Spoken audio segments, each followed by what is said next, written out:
This is literally the cheapest 1440p gaming monitor that I could readily find on Amazon, and after a week-long review from both me and my employees, this is actually an incredible option for you budget ballers out there. This is indeed gonna be a quick and dirty review just like normal, because honestly, if you're in the market for an ultra budget, higher refresh rate monitor, you probably don't care about percentage points of the Adobe RGB range, or maybe some other specs that honestly I don't even know how to describe. But instead, you probably just wanna know what the experience is like when gaming, if it works on consoles, how it performs outside of gaming, if it's compatible with VESA stands, and frankly, just the basic stuff. If that's what you're looking for, then I 100% got you covered. We also got the opinions of the other employees here in the studio, and we're gonna talk about all of that after a quick word from today's sponsor. GVG Mall is not just the sponsor of today's video, but it's literally the exact website that I personally use to activate my Windows 10 on almost every single PC that I build here in the studio. To celebrate their mid-year promotion for 2022, they're actually bumping up our normal 18%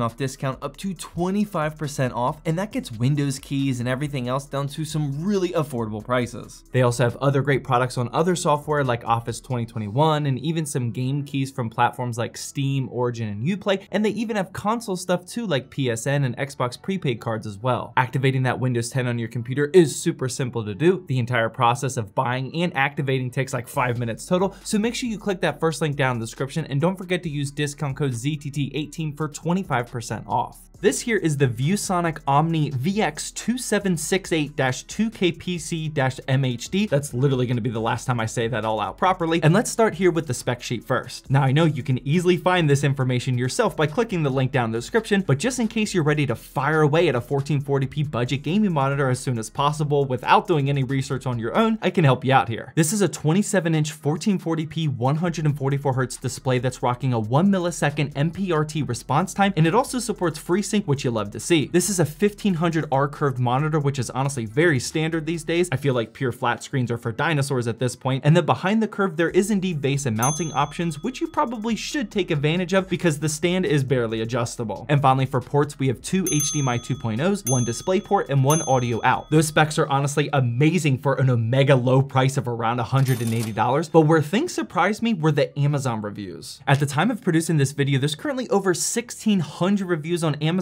with a 4.5 out of 5-star rating. And what's wild is that 80% of those reviews are 5 stars, 12% are 4 stars, and then basically everything below that is just random shipping damages, dead on arrival, something's not quite right, or any of the random encounters that are unfortunate to some people but don't usually affect the masses. Although now that I say that, I guess I came pretty close to falling into that category. When my monitor arrived to my house, it had a huge hole in the box and styrofoam that looks like a golf ball went through it. Honestly, maybe even a golf club itself.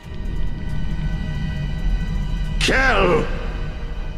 But thankfully, before the FedEx driver drove away, I opened it up and ensured that it was just the back side of the monitor and no damage was actually done. I would have been extremely heated if that was the front side of the monitor and the screen was shattered. Maybe that happened to some of those 1 and 2 star reviews, but side tangent aside, these review numbers look amazing for such a budget product. And while we're here on the Amazon page, I do see that the monitor is up to an obnoxious price that you definitely shouldn't pay. I want you to know that I personally saw this monitor sitting around the $180 that I paid for around a month or so, and we can see from Camel that the price recently shot up to $290, obviously right before we produce this video, because that's just how the universe works. This $290 is not the price point that I'm reviewing today. I'm only giving our perspectives as the cheapest 1440p 144Hz gaming monitor that I could find on Amazon, other than some ultra cheap knockoff brands that I didn't really want to mess with. One of the benefits of having multiple employees here in the studio is that I can pawn my reviews like this monitor off to those guys, and then these videos end up being a collective review instead of just one singular opinion. It's literally less work for me and more information and opinions for you. For those of you that don't know, Sam is the one that benchmarks all the PCs in these videos, so he's basically just gaming all day while he's here, and Brian is my videographer and editor, so he's staring at Adobe Premiere and After Effects all day as well. They both have unique opinions, and let's start with Sam's first to get the gamer perspective. So he says, number 1, the screen is pretty responsive, didn't notice any input lag, but what I did notice was a small bit of blurring whenever I had to make a quick flick or adjustment, so it is something to expect when playing faster FPS games. Personally, I agree, and this makes a ton of sense. For a 30-year-old gamer dad like me, this doesn't really affect me, but if you're trying to be super ultra competitive and actually make an income from competitive gaming, then you probably shouldn't be in the market for a monitor like this anyway. And the second thing he says is that the quality of the screen is decent. The sharpness isn't blowing me away or anything like that 1GB monitor. He's talking about the Gigabyte G24F, which we reviewed up in this video here, but it's more than fine for what you're paying for, especially if you're focusing on gaming, not content creation or photo editing. So I think that's actually a pretty fair review of the display, but we'll wait to see what Brian says about the content creation. And also the G24F, which he's talking about, is literally the last monitor that we reviewed, so it's fresh in our minds, and that one completely blew all of us away, and I'm absolutely in love with that monitor. This ViewSonic certainly doesn't compete with it, but it's still a great option for the cheaper price. And then finally, the last thing he says is that the speaker is above average, not gonna blow any audio snob away, but it's more than fine for just bare bones until you get a headset. And wow, I'm so excited that he included this in his review, because I feel like I say that in every single one of my monitor reviews as well. I absolutely hate when monitors don't include a speaker built in. I personally don't even care if the speaker is terrible quality. I just want there to be speakers, because there's often times where I don't have a headset handy, I'm setting up something temporarily and I don't have a full setup, or random encounters like that. I just always want a built-in speaker. The speakers inside this ViewSonic are actually way better than that garbage tier base level, and it's very surprising to see these at such a budget price. But now let's change gears over to what Brian thought. Again, this is more from a content creator / video editor perspective, and here's his entire review if you're interested, but I'm not gonna read the whole thing. Some things that I do wanna highlight first though are, quote, the colors are very good out of the box. The contrast was a bit high by default, but no tweaking necessary for most people. One of the presets should work for most users, I wager. Colors are also vivid. It's a good monitor for watching content, or if you care about the color accuracy of your game. And I also think it's worth mentioning that essentially he said the same thing that Sam did about the motion blurring. It's slight and subtle. Brian noticed that it was a bit more noticeable with objects against a dark background. This is what we can expect from a budget monitor. It's just not a deal breaker, but if you are actually super competitive, like I said, you may want to look elsewhere. He also commented that the speaker gets pretty loud, and quote, overall, it's a very solid monitor for gaming, editing, and viewing content.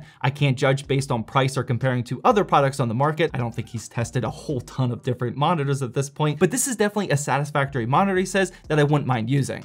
Pretty good. Basically, all three of us are thinking the exact same thing. This is a very solid monitor for both content creation and gaming, but it certainly does have some drawbacks, but you should expect that with a 1440p 144Hz monitor that's this cheap. Again, I would not recommend buying this at the higher $250 plus range, but if you do see this sneak back down to around the $180 that I paid, then I do think that this is actually a very solid pickup. Be sure to let me know down in the comment section if there's a different budget monitor that you want to see me review next, and also feel free to click the video that's on the screen now if you want to see a slightly more expensive option that's a little bit better than this one.